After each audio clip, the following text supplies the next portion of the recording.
Vamos fazer contato com o Nordeste, porque a partir de agora a gente tem aqui o Homero Lacerda, presidente do Esporte Clube Recife, lá em 1987, época da Copa União, da história dos módulos, e saiu a decisão do Supremo na semana retrasada, declarando o esporte como o campeão brasileiro daquele ano de 87, uma briga que durou aí 30 anos na justiça, se era o Flamengo, que seria o esporte, o Supremo decretou que o esporte é o campeão, embora muita gente ainda ache que o Flamengo é o campeão, e essa briga aí de torcida vai continuar, independentemente da decisão do Supremo, mas está com a gente hoje, continua fazendo parte do Conselho do Esporte, a presidência do Conselho do Esporte, inclusive, e vai falar sobre esse assunto com a gente hoje. Prazer tê-lo aqui, viu, presidente? Prazer grande, obrigado, viu? Obrigado por ter vindo. Acho muito oportuno esse programa, que pode ser um programa histórico. Vai esclarecer definitivamente qualquer dúvida, porque não pode ter dúvida sobre esse assunto. Me permita, William, não foi decidido na semana passada que o esporte era o campeão. Foi decidido há cerca de 10 anos, transitou em julgado na Suprema Corte do país, e o esporte é no singular, campeão brasileiro de 87. Isso começou há 30 anos atrás, o esporte ganhou em todas as instâncias. Às vezes você tem uma demanda que ganha numa instância, pede noutra e ganha noutra, não tira seu mérito. O esporte ganhou em todas. E nas primeiras instâncias por unanimidade do colegiado então. E transitou em julgado. E é muito importante se registrar, William, para as pessoas menos esclarecidas, que num país democrático, democracia, a base da democracia é o cumprimento da lei. Não é? E num regime democrático, uma sentença transitada em julgado tem força de lei. Ela é tão forte quanto um artigo da Constituição brasileira. E o cidadão e uma instituição tem obrigação, enquanto cidadão, para se pôr ao lado da lei, de cumprir e respeitar uma decisão transitada e julgada na mais alta corte do país, sob pena de se colocar numa posição marginal. Não é nenhum pejorativo, não é nenhum adjetivo agressivo. Está se colocando à margem da lei. A lei determina que todo cidadão, toda instituição tem que cumprir e acatar, mais do que cumprir. Não é? Porque se não cumprir, a desobediência é crime, tá certo? Tem que acatar. Então, esse assunto está encerrado. Aí a direção, os presidentes do Flamengo, meu Deus, o Flamengo não merece um Márcio Braga e um Eduardo. Me perdoe, não merece ser dirigido um clube dos maiores do mundo, do planeta. Torcida no seu país, maior do mundo. Eu não acredito que nenhum país tenha, no seu próprio país, uma torcida do tamanho que o Flamengo tem. Orgulha todo mundo, todo rubro-negro de Pernambuco, antigamente, torcia também pelo Flamengo. E aí cai na mão de um Márcio Braga e de um Eduardo Bandeira. Me perdoe a ausência dele. Gostaria muito de debater com eles, como já tive a oportunidade de debater com o Márcio Braga. Nós entramos em contato com o Flamengo, sabendo que o senhor viria aqui no programa de hoje, e o Flamengo disse que não vai se posicionar sobre o assunto. O convite continua de pé, mesmo o Flamengo dizendo que não vai se posicionar sobre o assunto. Se em algum momento que for falado nesse programa, de certa forma, ofender ou houver uma discordância e o Flamengo queira parte, alguém do Flamengo queira parte aqui do programa para se pronunciar, seja hoje ou outro dia, o convite continua de pé, continua valendo. Ofensa, me perdoe, só se a verdade ofender. Aí, se houver. Mas veja só, para concluir. Todos. Então, eles se expõem, esses dirigentes do Flamengo, a torcida não merece isso, expõem o Flamengo ao ridículo, me permita. A ponto de pedir nos tribunais a divisão de um título em lugar nenhum do planeta. Eu desafio qualquer pessoa que esteja presente, jornalista competente como vocês, a dizer aonde é que no planeta se previu um campeonato ser ganho por 2 clubes. Pode, uma corrida de cavalo pode, no Photoshop dá igual e deu empate. Numa natação pode acontecer. Numa corrida de Fórmula 1 pode. No futebol não pode. E o Flamengo expõe a torcida ao ridículo. O povo brasileiro, a imprensa brasileira, o Supremo Tribunal ao ridículo de pedir a divisão de título. E ser negado. E veja como foi negada. A divisão não foi acatada. Imagina o título. Se a divisão não aceita, imagina o título. E como é que foi? O Marco Aurélio, ministro relator, deu um voto contundente a favor do esporte. Flamengo, auto-intitulado, e assume a posição de flamenguista doente. A Rosa Weber, presidente, uma das reservas morais do país, determinou em seu voto contundentemente que o esporte é, e não só é, o único campeão brasileiro de 87. Eu só queria abrir um parêntese aqui nessa colocação. para os rubro-negros de Pernambuco que estão me ouvindo, para os nordestinos, porque isso afeta o Nordeste inteiro, como uma região. Isso é muito bom para a gente. Fazem 30 anos que se fala que o esporte é o campeão brasileiro. Claro que houve prejuízo. Houve prejuízo do nome, né? E mais, eu estava conversando, William, com você aqui em off, certas coisas é importante, né? A gravidade de certas coisas tem que ser colocada. Veja bem, sabe qual é o motivo disso tudo?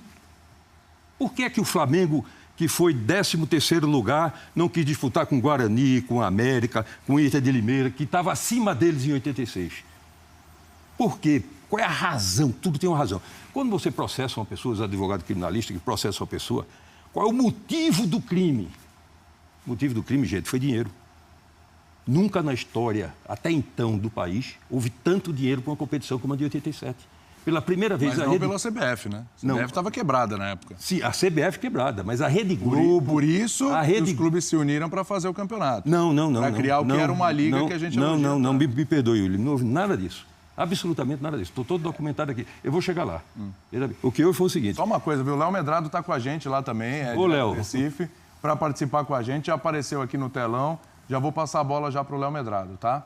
Mas veja só para concluir essa parte, me perdoe me estender um pouco, né, que a gente só ouve de lá, pela primeira vez participa aqui do programa, né, e agradece muito essa participação, tá certo? Pela primeira vez no futebol brasileiro, isso é que é o âmago da questão, pela primeira vez no futebol brasileiro, houve muito dinheiro para a competição. A Rede Globo televisou, patrocinou naquela época 3,4 milhões de dólares. O Açúcar União, 20 milhões de cruzados na época. A Coca-Cola e a Varig. Então, um campeonato anterior não houve dinheiro nenhum quase de patrocinador. Coca-Cola patrocinou todas as camisas da primeira divisão. E aí o que acontece? Esse dinheiro pertencia a todos os 32 clubes que, pelo regulamento da competição, esse é o documento sagrado, é o critério da competição, pertencia a 32 clubes que estão aqui listados. Tá certo? Eles não queriam dividir por 32.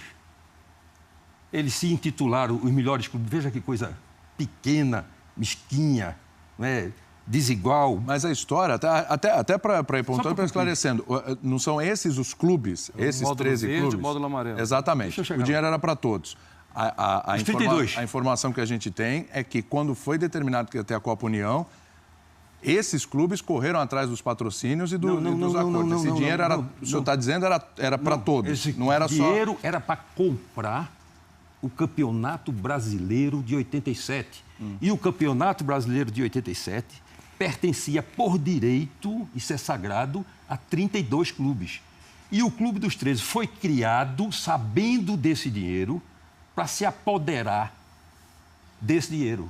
Em palavras bem, me perdoe, o nordestino é meio objetivo e pragmático, para roubar. Você diz então que os 13 clubes roubaram o dinheiro. É o que o senhor está afirmando. E eu desafio eles a entrarem com uma medida judicial contra mim.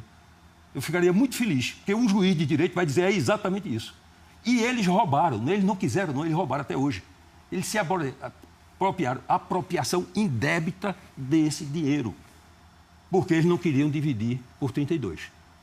E aí eles queriam dividir por 13. Como 13 não é uma fração de 32, eles chamaram 3 convidados. Aí, naquela época, deu uma quantia de 16 milhões.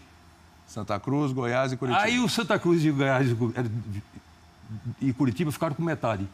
Ficaram só com 6. Veja que ponto vai. Até entre eles não respeitaram nem os convidados deles.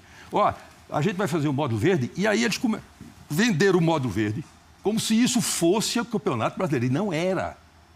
E divulgaram como se fosse o Campeonato Brasileiro. E depois se intitularam campeão brasileiro. Até hoje.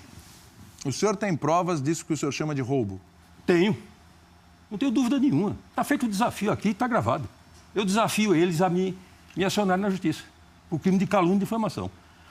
O Clube dos 13 e os componentes do módulo verde, aliás, a sentença judicial transitada e julgada, dizendo que o Sport participou da primeira divisão e foi campeão da primeira divisão, prova isso. Me dá autoridade para dizer isso. A mais alta corte do país deu o veredito de que o Sport é o campeão brasileiro da primeira divisão. Então, pode haver, sim, uma indenização estupidamente grande contra os prejuízos que tiveram esporte. Guarani foi vice-campeão do ano anterior. Onde é que país é esse, meu Deus do céu? Mas o presidente... O Guarani foi o vice-campeão brasileiro. Mas o esporte não caiu no campo? Pelo campo, o Sport Botafogo, por exemplo, não deveriam jogar a primeira divisão de 87. Não. O Sport foi o 28º colocado. 28 clubes tinham direito em 86 de participar da primeira divisão. Acontece que Curitiba tinha sido 44º lugar, entrou com a medida judicial. Aí teve o direito de entrar. O Botafogo foi o 32º lugar, não queriam deixar de fora. E deram aquele... Bom, tudo bem. Deram um arrumadinho no fim, Botafogo e tal, mas desde que respeitasse direitos adquiridos, tudo bem. E aí foram respeitados. Está aqui o regulamento da Constituição, gente. É a constituição de uma competição. É a regra de uma competição. Até numa partida de dominó, você tem que respeitar as regras. O que é isso, gente? E foram desacatados, desrespeitados, violentados. 16 clubes. Violentado o Guarani, o América do Rio de Janeiro. Gente, por que se titular os melhores clubes? Que história é essa? Tem que haver critério, meritocracia, tem que haver respeito, de democracia. Que falta de respeito é esse? Você sabe o que era o Brasil do futebol naquela época? Era Lava Jato, era os problemas da Petrobras e esse de hoje, me permita a comparação. E sabe o que é que o esporte fez? O papel do Lava Jato. Que orgulho! Vou passar para o Léo Medrado, que vai participar com a gente hoje, aqui excepcionalmente, porque o assunto pede. Fala, Léo.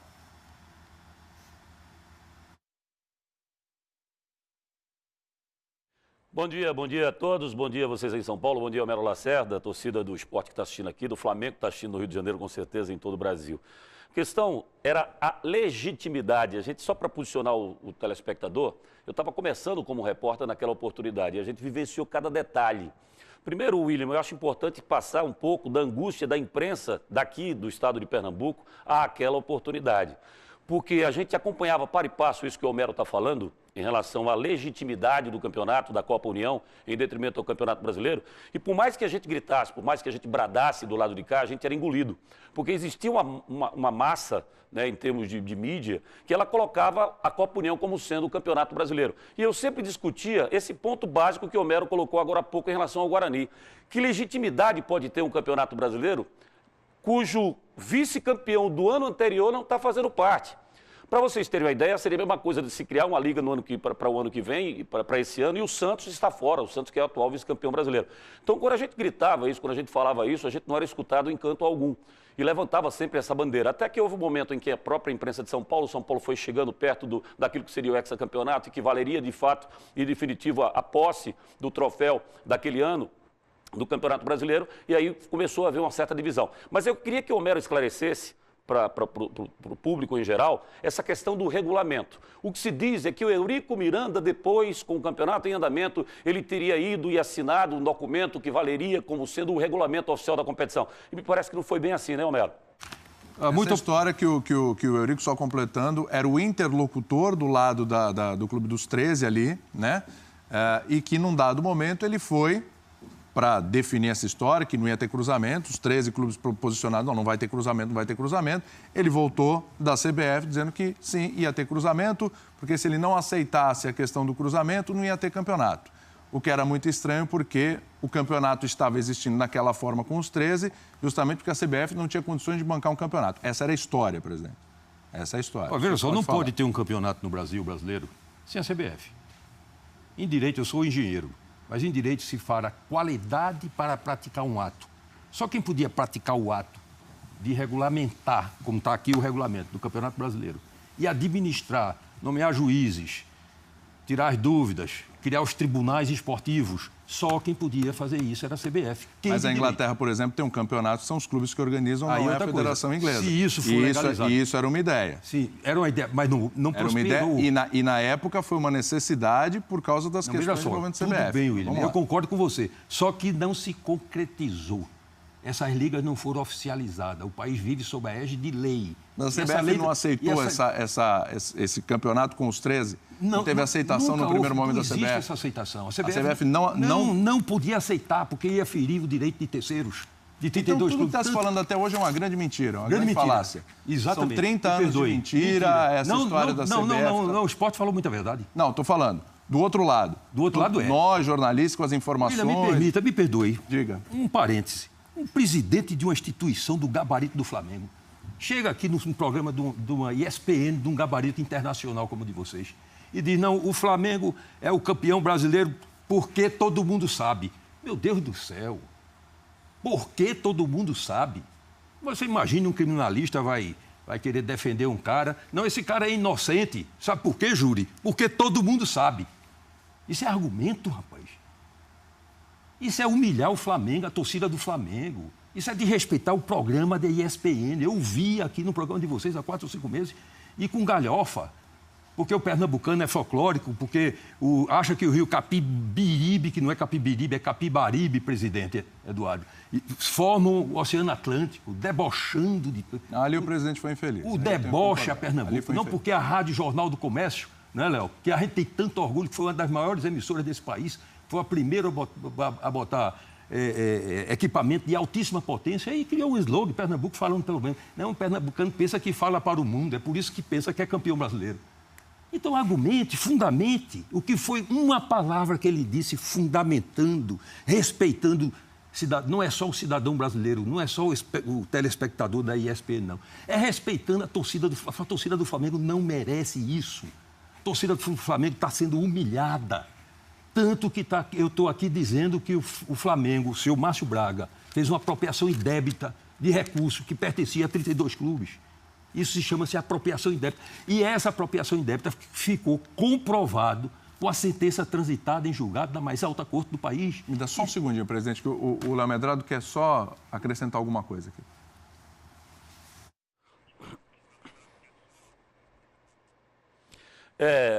Com relação à entrevista do presidente do Flamengo, eu só queria, William, saber uma coisa. Né? O presidente até deu a escalação do Flamengo naquela oportunidade, desafiou a gente a falar, a gente que eu falo nós da imprensa, dizemos alguma coisa em relação ao time do esporte. Flávio, Betão, Estevão, Marco Antônio, Zé Carlos Macaé ou João Pedro, havia uma disputa, Rogério, Ribamar e Zico, Robertinho, Nando e Neco. Esse era o time do esporte de 87. Mas lembrando que tinha um Internacional também, tinha um Guarani também, de Marco Antônio Boiadeiro, de Evaí, de João Paulo, Seleção Brasileira, Ricardo Rocha. Era um time muito forte, o time do Guarani também. E o que mais eu gostaria de saber do presidente do Flamengo, queria a opinião do presidente do esporte, do Conselho do Esporte sobre isso, se não há nenhum arrependimento hoje de não ter havido cruzamento. Porque o Flamengo tinha no papel realmente um time melhor do que o time do esporte. Então, era o Flamengo ganhar 2 vezes de 5-0, passar para a grande final e botar dinheiro no bolso, porque seriam 2 rendas a mais, e o estádio aqui estaria completamente lotado, pode ter certeza, se houvesse esses encontros de esporte, Guarani, Flamengo e Internacional. Então, por que é que o Flamengo se recusou a jogar efetivamente, sabendo que tinha o melhor time, e também essa questão que é prática, né? O Flamengo passou o tempo inteiro brigando na justiça para reconhecer um título em que o próprio presidente falou que todo mundo sabe que o Flamengo é campeão brasileiro. A afirmação... no mínimo leviana, né? O Flamengo é campeão brasileiro porque todo mundo sabe que o Flamengo... Primeiro que não sabe. Se você fizer uma pesquisa hoje, eu desafio aqui em São Paulo. Eu pago essa pesquisa. Dá mais de 50% que o campeão brasileiro de 87 é o esporte. Então, palavra jogada ao vento. Isso não vem ao caso. Agora, o difícil, William, foi o esporte entrar numa competição dessa sem recurso nenhum. Os 16 clubes do módulo amarelo, que eram a chave da competição. Sem recurso nenhum, porque se os recursos foram apropriados, não é, pelo módulo verde. Foram divididos entre o módulo verde. A gente ficou sem recurso nenhum para pagar a folha. A única renda que a gente